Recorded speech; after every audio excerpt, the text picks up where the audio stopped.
Ligda. Gracias. Bueno, niña. Fíjese que Emily levantó la mano. No sé si tiene algún comentario. No, Ligda, paché la mano por equivocación. Bueno, no se preocupe, no hay problema. Hola, Carla, buenas noches, bienvenida. Entonces vamos a empezar a grabar. Buenas noches, licenciada. Hola, Darío, bienvenido, buenas noches. ¿Cómo estamos? ¿Ya listos? Gracias a Dios, bien, licenciada, en el tránsito, pero ahí voy. Ay, jole, es que hoy el tráfico está horrible, ¿verdad? Yo tuve, mira que a mediodía que venía para acá, horrible. Pero yo creo que hoy todo el día ha estado así, ¿verdad? Porque es fin de mes, es viernes, es fin de mes y Día del Niño, ¿verdad? Entonces, se juntó todo. Está tremendo. Pero bueno, paciencia, Dario, porque ya va a llegar. Hola a todos y a todas, ¿cómo estamos? Hola, don Ever Gudiel. Buenas noches. Bueno, entonces ya empezó la grabación, como les comentaba, pues el día de hoy vamos a tener repaso para nuestro segundo examen parcial, ¿verdad? Sí, hoy es el último día de clase que tenemos antes del examen, ¿verdad? Por eso, pues vamos a aprovechar el día de hoy. Como les había comentado, ¿verdad? Contenido de examen, pues son los capítulos del 9 al 18, ¿sí? Entonces, esto es lo que vamos a repasar un poquito hoy.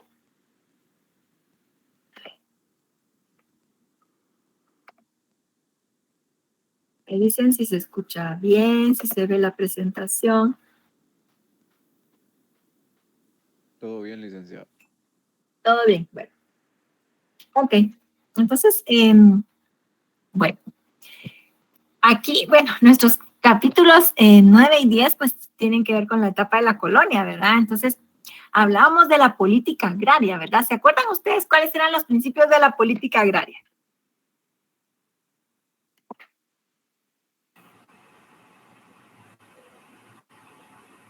Eran 5, si no me equivoco, licenciado. A ver, ¿cuáles eran? Si no mal me equivoco, el número 1 era el principio de señorío. Así es. ¿Y en qué consistía el principio de señorío?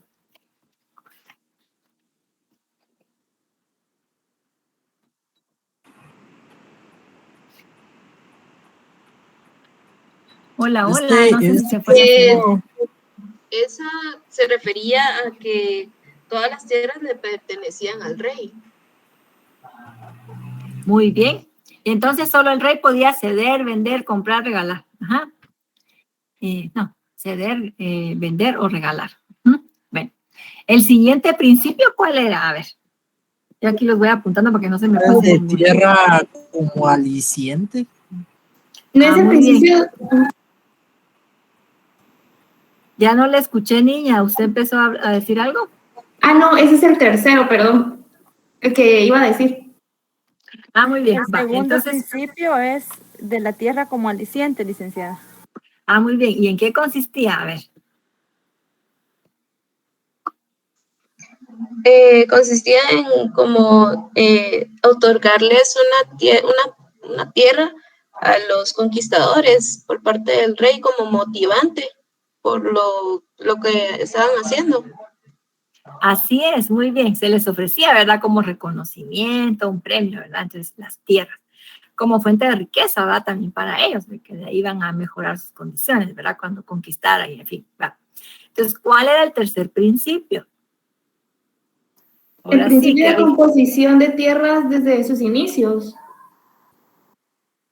Y ese tenía, mire, ese principio se llamaba la tierra como, ya le estoy cambiando, la tierra como fuente de ingresos para la corona. Y entonces de ahí surgía la composición, que era cuando se iban ampliando las haciendas, ¿verdad? Las fincas. Entonces, al principio, la tierra como fuente de ingresos para la corona. ¿Va? Entonces consistía en que se buscó que los que habían invadido tierras del rey las regresaran, pero también se les ofrecían para que las compraran, ¿verdad? A un precio razonable. Y de esta forma, entonces muchos iban invadiendo porque después las vendían.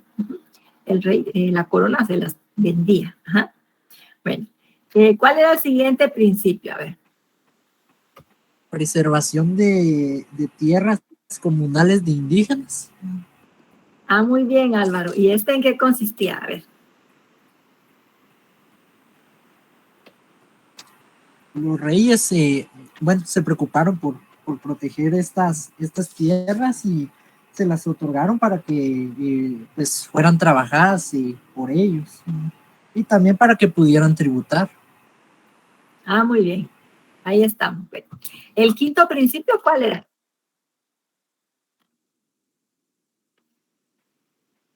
Bloqueo agrario de los mestizos. Ajá, ¿y en qué consistía, Giselle? A ver.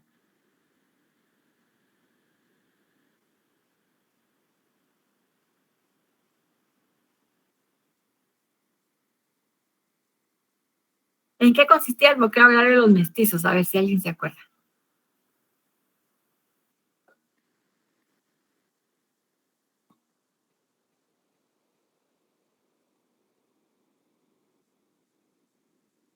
Hola, hola, ¿alguien se acuerda? ¿En qué consistía el bloqueo agrario de los mestizos? A ver. Que no hacían discriminación a la gente mestiza. No, creo que no. Era al contrario, fíjese. O sea, Eran mal vistos, decía, sobrevivían apenas de la población y iban por cada pueblo, por cosechas, creo yo. ajá, entonces, como no se legisló para garantizar tierras a los mestizos, ellos buscaban trabajo en las haciendas, ¿verdad? En las fincas, ¿sí? Y pues ya se podían quedar durante todo el año ahí como mozos colonos, ¿verdad? Uh-huh. Era para que tuvieran fuerte trabajo los asentados, porque pues digamos que había, fuerza de trabajo ya permanente, ¿va? Ya durante todo el año en la finca. Uh-huh. Porque indígenas solo podían llegar en la época de siembra, en la época de cosecha, ya no estaban obligados a quedarse ahí trabajando por todo el año, ¿verdad? Bien. Mire, cuando hablamos de la preservación de tierras comunales de indígenas, hay dos tipos de tierras, ¿cómo se llaman?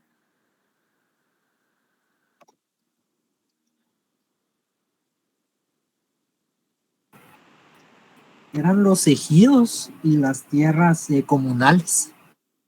Ah, muy bien. Entonces, las tierras comunales eran aquellas que eran directamente de labranza, ¿va? Las que se utilizaban para cultivar. Y los ejidos, podríamos decir que era como una especie de patio comunitario realmente, ¿verdad? Porque era, digamos, terreno que estaba alrededor del pueblo, pero que era como para ir a recoger hojas secas, ¿cómo se llama? Leña, para tener ahí algunos animalitos, ¿verdad? Como unas gallinitas, ¿verdad? Cochitos ahí. Uh-huh. Sacar a secar, poner a secar, ¿no? Cerámica, o cosas que habían pintado, ¿verdad? Tender ahí las hamacas, y en fin, ¿verdad? Como que ponerse a tejer ahí las hamacas y así, ¿verdad? Entonces, estos eran los dos tipos de tierra. Ok, entonces también hablábamos de las capas y clases sociales. ¿Se acuerdan ustedes? La clase dominante, ¿qué grupos la conformaban? A ver.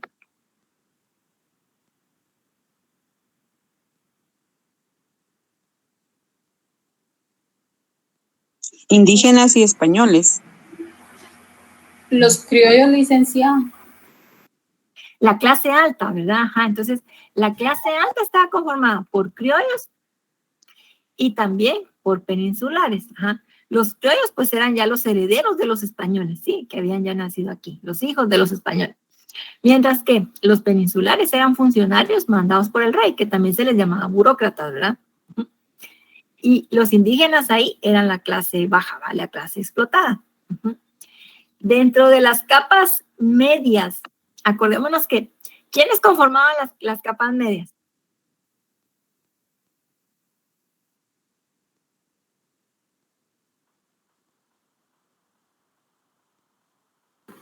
La plebe artesanal proveedora y capa media, altura urbana. Ah, muy bien. Ajá, esas eran las capas medias. Y estaban conformadas por los mestizos, ¿verdad? Uh-huh. Y entonces, ¿cómo podemos definir a la plebe? A ver.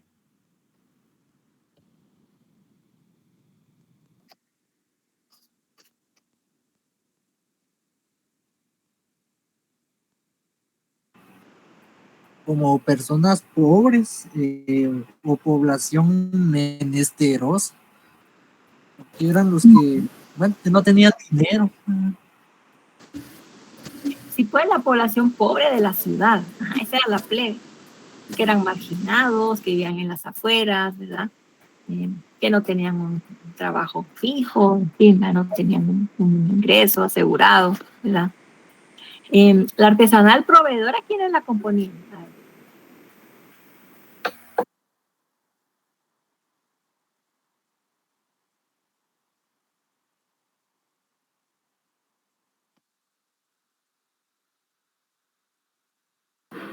Estaba compuesta por los artesanos. Así es. Era lo más, de los más importantes en ese tiempo por el desarrollo económico de la sociedad. Sí, mire, los artesanos, ese se volvió un espacio en donde los mestizos podían ascender socialmente, ¿verdad? Empezaban como aprendices, luego pasaba a oficial y luego a maestro, pero era bien difícil ir ascendiendo, ¿verdad?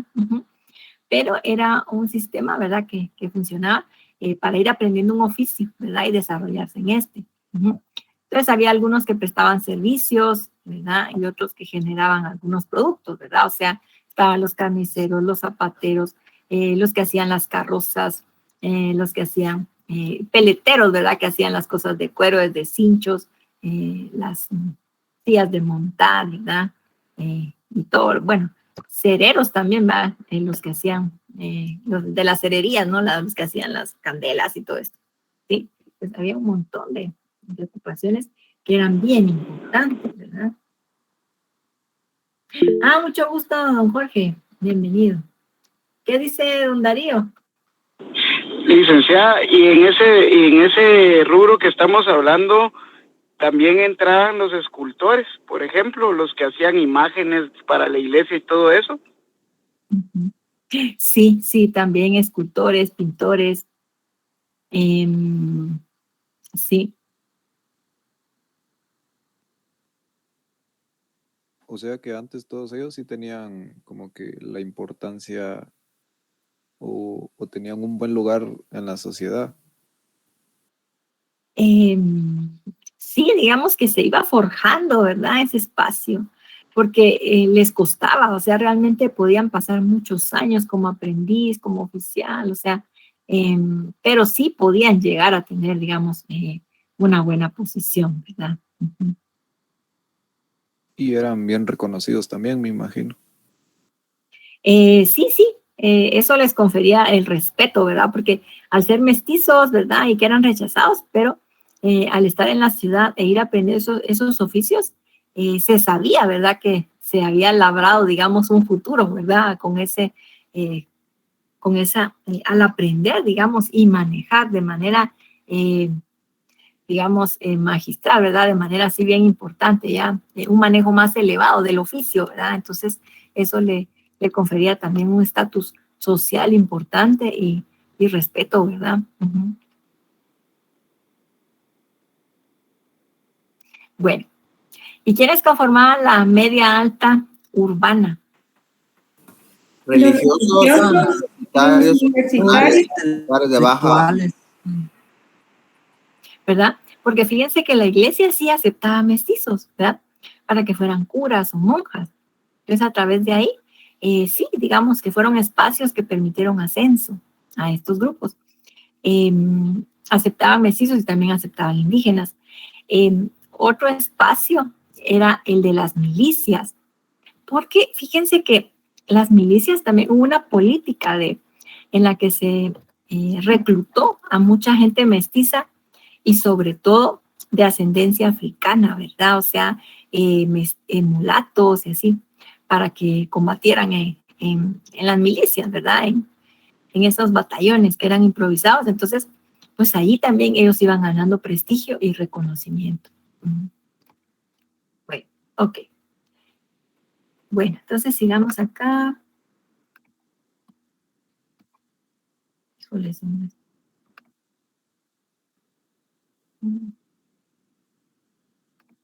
estoy aquí, muy bien. Bueno, entonces, dentro de los antecedentes, ¿verdad?, de la independencia de Guatemala, podemos mencionar como importante, ¿verdad?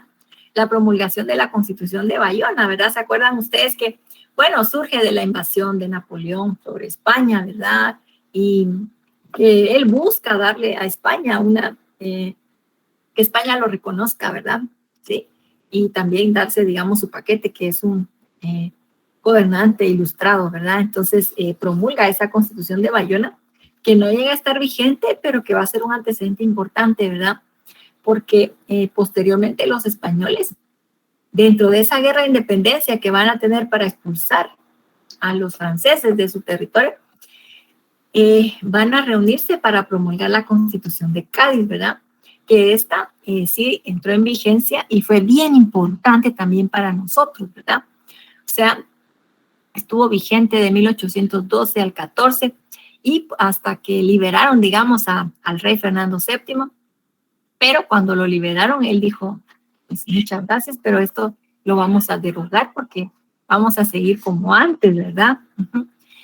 Y luego va a entrar en vigencia también en 1820. Entonces, va a ser un antecedente bien relevante también para América y nosotros en la Capitanía de Guatemala, ¿verdad? Y nos va a hablar acerca de la importancia de que una sociedad pueda tener un contrato social, ¿verdad? Una carta magna en donde se planteen, ¿verdad? Los derechos de los habitantes, que se ponga límites al poder, etcétera, ¿verdad? Bueno, entonces, en 1821 se logra la independencia, pero como hemos mencionado, fue realmente un negocio, ¿verdad? De las élites, sobre todo de los conservadores, que buscaban que nada cambiara, ¿verdad? O sea, hablábamos de dos bandos que ya estaban ahí ideológicamente confrontados, ¿verdad? Que eran los liberales y los conservadores. Entonces, los conservadores van a negociar, ¿sí? Con los mexicanos, con Agustín de Iturbide. Miren, nosotros queremos independencia, pero de acuerdo a los términos del Plan de Iguala, ¿verdad? Sí, entonces queremos independizarnos, pero anexarnos a ustedes y ustedes que están, digamos, que quieren que el rey español siga siendo su soberano y en fin, ¿verdad? Entonces, de esta forma, los aycinenas lo que buscaban era que no se perdieran los privilegios que tenían los criollos de la capital, ¿verdad? Y pues se negocia la anexión, ¿verdad? Independencia, pero anexión. Y esto empieza en enero de 1822 y va a ser hasta mediados de 1823, ¿verdad? O sea, los mexicanos expulsan a Agustín de Iturbide, que se había nombrado su emperador, ¿verdad? Lo expulsan y lo derrotan y pues ya lo mandan de regreso para su país. Y entonces se produce la separación, ¿verdad? De Centroamérica respecto de México. Y esto pues le podemos llamar la desanexión, ¿verdad? Ya entonces ya de manera definitiva, ¿verdad? Se emite el decreto de independencia absoluta, ¿verdad? De las provincias de Centroamérica o del Centro de América. Y entonces aquí se convoca una constituyente, ¿verdad? De esta constituyente, pues aquí van a estar en pugna esos dos bandos, ¿verdad? Planteando sus propuestas, ¿verdad? Y la propuesta que ganó fue la de los liberales, que fue el tema de la Federación Centroamericana, ¿verdad? Ellos que admiraban tanto a los estadounidenses con su proyecto de democracia, ¿verdad? Y cómo funcionaban como una federación en donde cada estado tenía una cuota de poder, ¿verdad? Y elegía a sus gobernantes, ¿sí? A sus gobernantes. Y también tenía su propia constitución. Entonces, este proyecto de la federación quedó plasmado en la Constitución de 1824, ¿verdad? Bueno, entonces, si hablamos de los presidentes federales, a ver si se acuerdan ustedes. ¿Quiénes fueron los presidentes de la federación?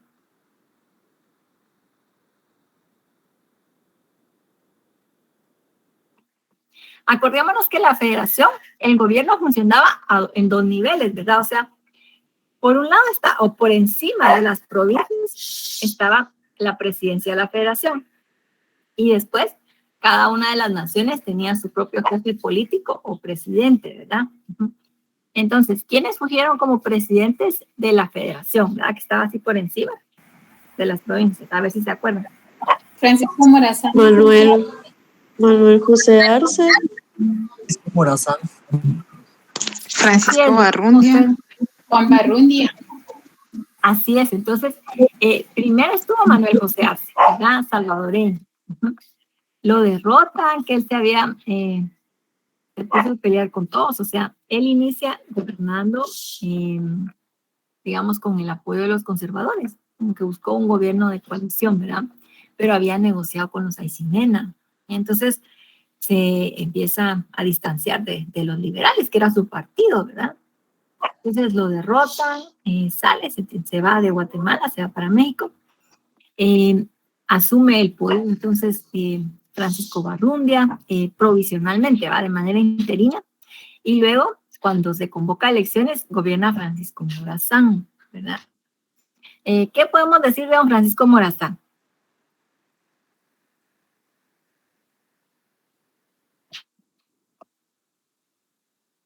Que era un militar, licenciado. Era militar, era hondureño, ¿verdad? Ajá. Y estuvo gobernando la federación, se lleva la capital, ¿verdad? Se la lleva para El Salvador, ¿sí? Cuando estuvo a Guatemala, pues se dice que saqueó, ¿verdad?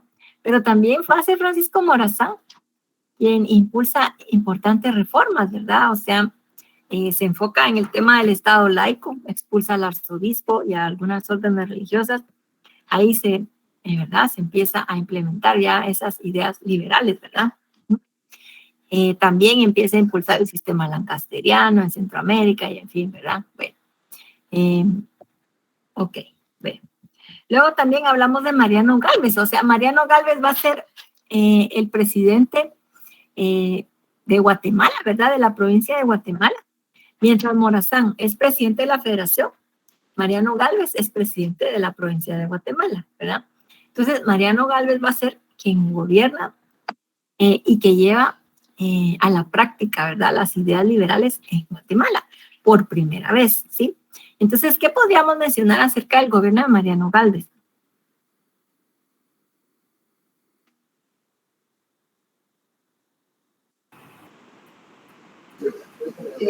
Se separaron los estados y de aquí sacaron los cementerios de propiedad de la iglesia, si no estoy mal. Muy bien, sí, ajá. Como tema de salud pública, ¿verdad? Se les quita a la iglesia, ¿sí? Así y es, entonces, se aplicó ya, perdón, licenciada, se aplicó ya el matrimonio civil, ya se validó, creó un sistema educativo, creó la primera escuela normal. Así es, sí, ahí empieza a plantearse, digamos, ya la educación como un sistema, ¿verdad? Porque el Estado es el que se va a hacer cargo, ¿verdad? El Estado es el que va a financiar esas escuelas y a capacitar a los maestros, ¿verdad? Si no estoy mal, también surge el Código Civil. Así es. Eso, licenciada. Muy bien, gracias, Marlene, muy amable. ¿Qué más También, podemos agregar de Mariano, ¿Qué dice Álvaro? En el periodo de Mariano Gálvez, pues él pues instituye estas famosas becas de Guadalupe. Y pues también la escuela de mineralogía y un museo nacional, así como la escuela de niños. Muy bien, Álvaro, gracias. Sí, fíjese, la escuela de mineralogía y esto del museo estaban a cargo de la Sociedad Económica de Amigos, ¿verdad?, del país, que eran una agrupación de gentes que buscaban el fomento y el desarrollo científico, ¿verdad? Y de minerales, pues, como para hacer investigaciones, cuáles eran aquellos que existían en el país y cuáles se podían explotar, ¿verdad?, desarrollar para generar, digamos, hay ingresos, ¿verdad? Muy bien. ¿Qué otra cosa podríamos agregar? A ver, de Mariano Gálvez. En el sistema tributario hubo bienes para la iglesia, los préstamos forzosos a propietarios y la tributación general, que eran 2 pesos per cápita anualmente. Eso quiere decir que prisión y embargo de bienes. Así es, y también tributación para la vialidad, ¿verdad? Entonces, si vemos de los problemas que va generando bastante Galvez, y como que le generan confrontación con el pueblo, va a ser el tema de que va a ser demasiado estricto para el cobro de los impuestos y que van a ser, se aplican por igual a todos, ¿no? Entonces, el problema es que no hay una diferencia entre quienes son pobres y quienes tienen más ingresos, ¿no? Y se afecta bastante, pues, a la población pobre, ¿verdad? Con la iglesia, ¿cómo es la relación de Galvez? A ver.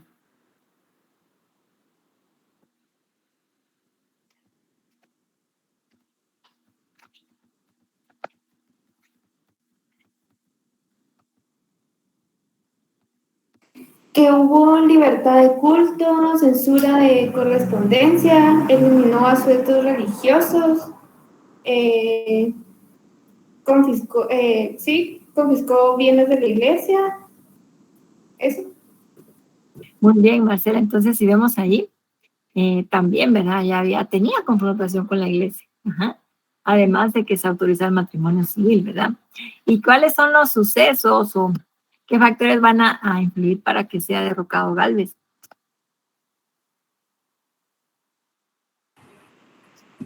Los estallidos de violencia que ya se dieron en la parte final de su periodo, así como la rebelión de la montaña. Sí, ¿verdad? Que va a expresar ya el descontento, ¿verdad? De la población sobre, digamos, esta forma tan drástica de actuar, ¿verdad? De Galvez, ¿sí? Y que afecta tanto a la población pobre, ¿verdad? Otro era el descontento también por el Código de Livingston, ¿verdad? El Código de Livingston que obligaba a los que trabajaban en la vialidad, ¿verdad? A elaborar esas celdas tan pequeñas, ¿sí? Que pues podían ser utilizadas por cualquiera, porque pues si no pagaban impuestos iban a la cárcel, ¿no? Entonces, eso también generó rechazo también por el tema de los jurados, ¿verdad? Que eran gente, se obligaba, ¿verdad? A la población a que asistieran y costeando cada quien sus gastos, ¿no? Entonces, esto también tuvo su impacto fuerte, ¿verdad? Además, la epidemia de cólera, ¿se acuerdan, verdad? Entonces, esta enfermedad que se extendió, que llegó a Guatemala, lamentablemente, ¿verdad? Aunque Gales había tomado sus precauciones, ¿verdad? Bastante, y que también fue utilizada por la iglesia para decir, miren, nos está envenenando, ¿verdad? Entonces, digamos que la sociedad en la época estaban muy descontentos también por la relación que tenía Galvez con los religiosos, ¿verdad? Entonces, era como que se estaba metiendo mucho a afectar algo que para ellos era bien importante, ¿verdad? O sea, la religión tenía un papel bien relevante en la vida de las personas, ¿verdad? Entonces, era como querer romper una tradición que ya venía de 300 años, ¿verdad? Todo el peso, ¿verdad? Que tenían las prácticas religiosas, ¿verdad? Todo esto en la vida de la gente, también la relación que tenían con los sacerdotes, que los querían bastante, que eran como sus consejeros, amigos, en fin, ¿verdad? Guías y todo, ¿verdad? Entonces, eso también va a tener su impacto, ¿sí? Y va a ser aprovechado por algunos religiosos, ¿verdad? Que estaban acá, no todos fueron expulsados, y entonces, pues en contra, ¿verdad? De Galvez, ¿sí? Entonces, pues es derrocado por el ejército de los pueblos, ¿verdad? Encabezado por Rafael Carrera, que entraron a la capital el 31 de enero de 1838, ¿verdad? Al grito de viva la religión y muerte a los extranjeros, ¿verdad? Ay, sí, también eso se les olvidó, ¿va? La inmigración, también se fomentó la inmigración de ingleses, digo, peor que de ingleses, ¿va? No solo eran de otra religión, sino que también ya tenían mala fama porque estaban robando Belice, ¿verdad? Bueno, ok. Bueno, otro tema que ya se da al final de la federación es el tema de la separación de una parte importante de Occidente, ¿verdad? El suroccidente, que va a conformar el Estado de los Altos. Ellos se van a proclamar el Estado de los Altos, ¿sí? Y entonces, don Francisco Barrundia le va a pedir apoyo a Rafael Carrera para que vaya y derrote a los criollos altenses, ¿verdad? Y para que regresen a Guatemala, ¿ve? Ok, entonces la federación ya digamos que finaliza, ¿verdad? Entre 1838 y 1839, cuando se emiten varios decretos en los que se establece primero que cada provincia puede tomar las decisiones y el camino que mejor le convenga, ¿verdad? Y luego el decreto de disolución de la federación. ¿Ve? Y aquí pues empieza otra etapa que se conoce como la restauración conservadora, gobierno de los 30 años o también régimen conservador, ¿verdad? En donde don Rafael Carrera Iturces va a ser un personaje bien importante, ¿verdad? Entonces, va a ser un gran estratega militar, una gente que tiene mucho liderazgo, mucho carisma y que va a ser muy respetado por la población, que va a estar entrando y saliendo del gobierno, ¿verdad? Porque era como una relación de amor-odio, ¿verdad? Lo necesitaban para que estabilizara, ¿verdad? Un tiempo, entonces lo llamaban y a después les caía mal y se los sacudían y así. Pero ya de manera, digamos, ya permanente se va a ir quedando, ¿verdad? Primero de 1844 al 48, y después del 51 hasta el 65 que fallece, ¿verdad? Y entonces, ¿qué podríamos mencionar importante acerca del gobierno de don Rafael Carrera?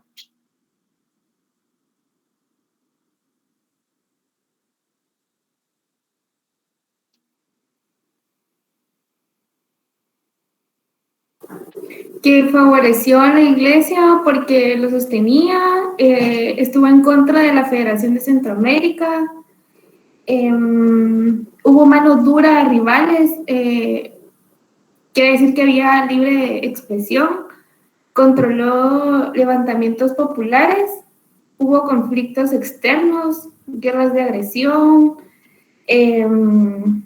la batalla de Arada, guerra con El Salvador en 1863, la Guerra Nacional de Centroamérica contra los filibusteros. No recuerdo con quién más. Gracias, Marcela. Sí, mire, bastante participación bien importante, ¿verdad? De Rafael Carrera. Entonces, ¿cómo se llamaba la Constitución conservadora? Acta constitutiva. El acta constitutiva, así es, ¿verdad? El acta constitutiva, acordémonos que le va a conferir la presidencia vitalicia, ¿verdad?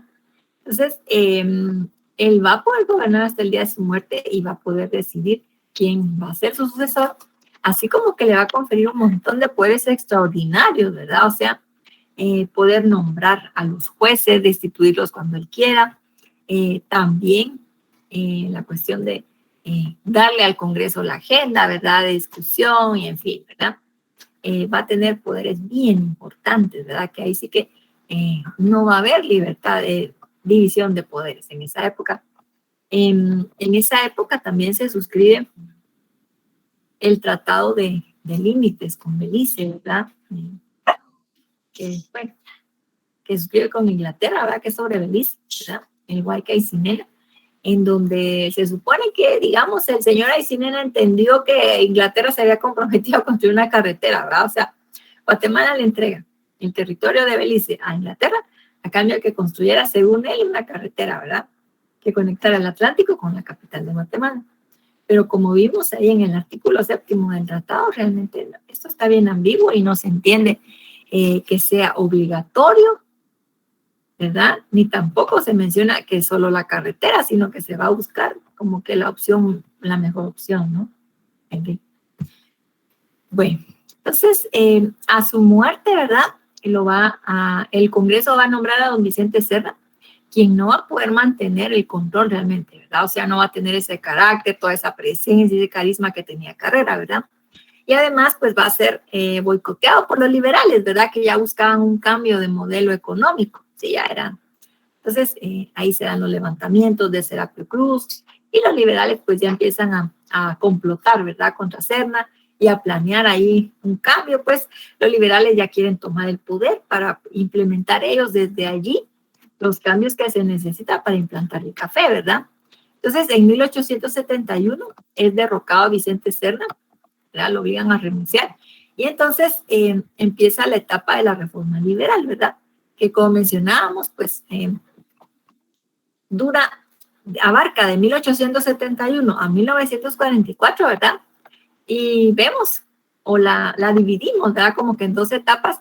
Una que es la nación cafetera, que es la de implantación de instituciones, ¿verdad? De el Banco Central, que va a dar préstamos, ¿verdad?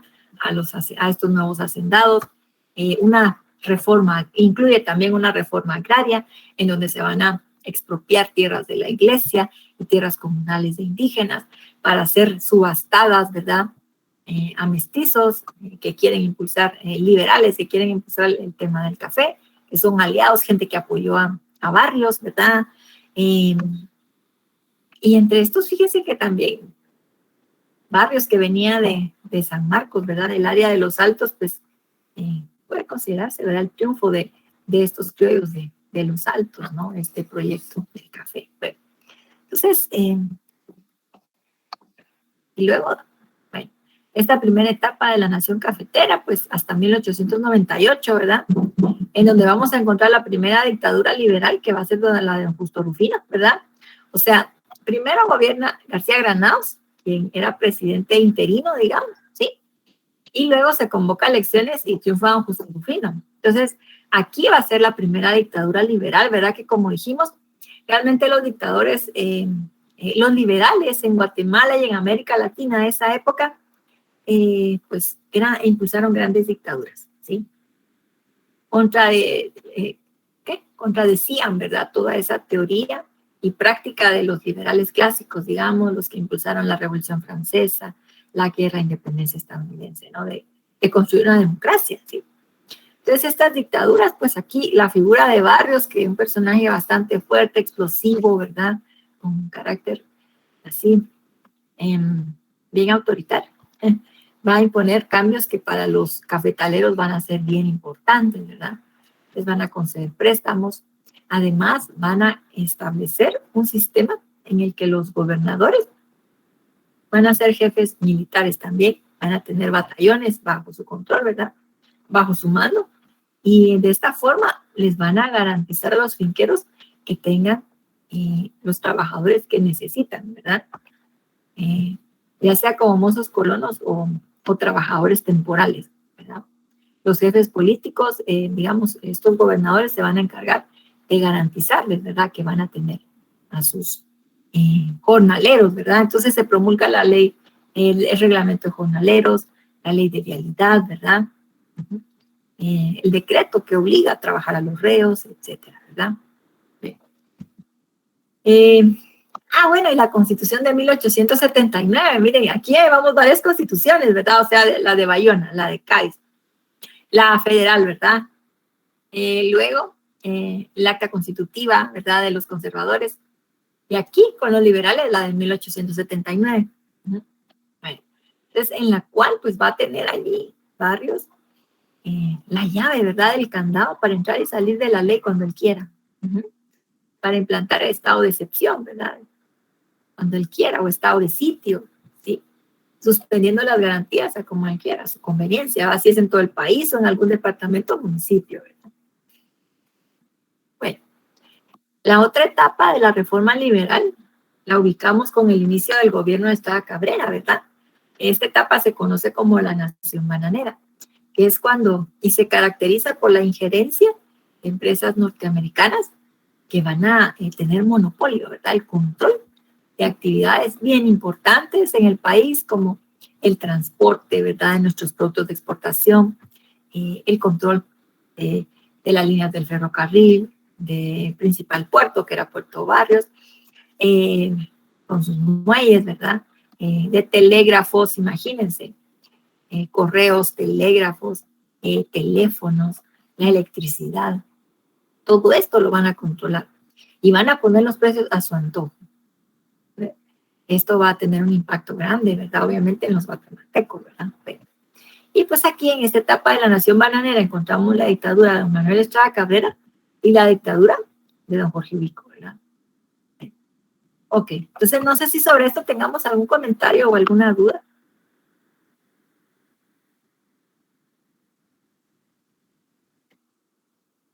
Sobre estos últimos no me extendía porque pues esto ya lo platicábamos, lo acabamos de ver en clase, ¿verdad? Pero no sé si tengan alguna duda.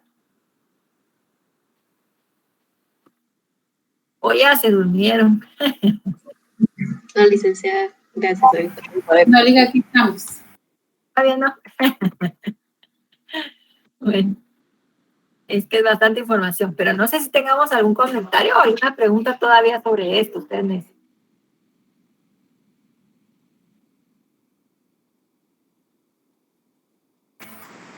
No, yo creo que el contenido está bastante claro.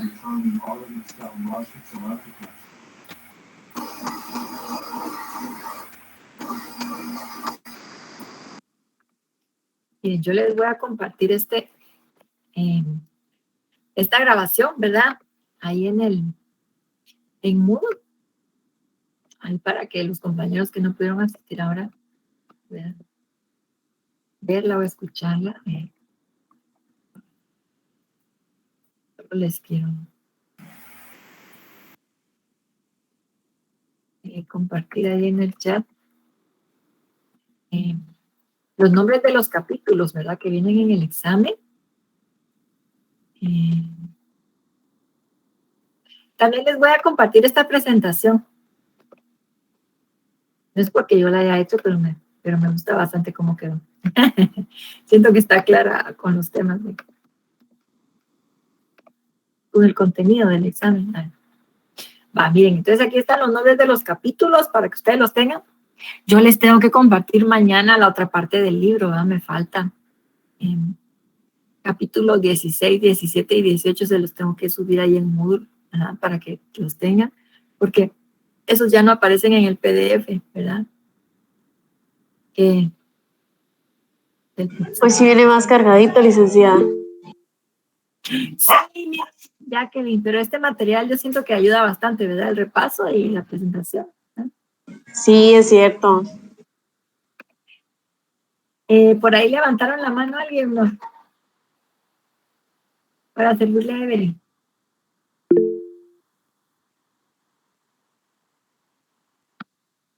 Fíjese que vamos a dar 40 minutos o 45. 45.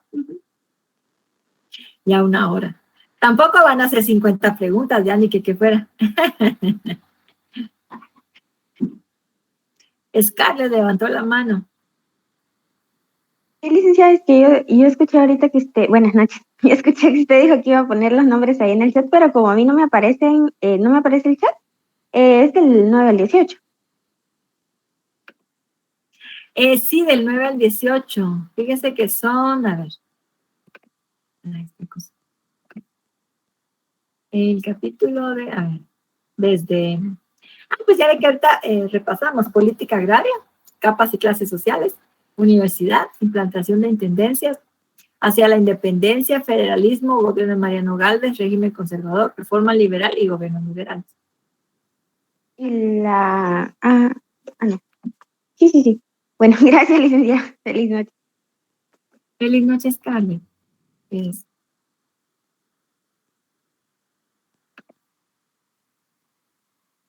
La gran. Miren, pues, para ustedes, 2 horas, dice. 1 hora. O tipo tarea. 10 días para el examen, con 2 intentos. Bueno, entonces, cuídense bastante, jóvenes. Siempre yo les voy a compartir esta información ahí en Moodle, ¿verdad? Acuérdense, por favor, que el examen va a ser en la plataforma Moodle, ¿verdad? El primer parcial lo hicimos en Classroom, pero con esta práctica que han tenido ustedes con las tareas, esto les ayuda, pues ya ustedes manejan mucho mejor Moodle, ¿verdad? Entonces, ahí va a ser el segundo parcial. También, sí, Amner, el examen viene sobre 25 puntos, porque las 3 tareas suman 15. Entonces, recuérdense de hacer sus tareas. Están abiertas la tarea número 2 sobre la universidad y la tarea número 3 sobre las leyes liberales. Hagan sus tareas. ¿Sí? Van a estar abiertas hasta el martes 5 a las 11:59 de la noche. ¿Sí? Entonces, enfóquense en eso. Gracias, igualmente, Jorge. Ay, mire, pues. Sí, mire, lo hubieran propuesto. Vaya, dice. Cuídense bastante, entonces, jóvenes. Que pasen un bonito fin de semana. Feliz día del niño. Feliz noche, licenciada. Gracias, licenciada. Feliz noche.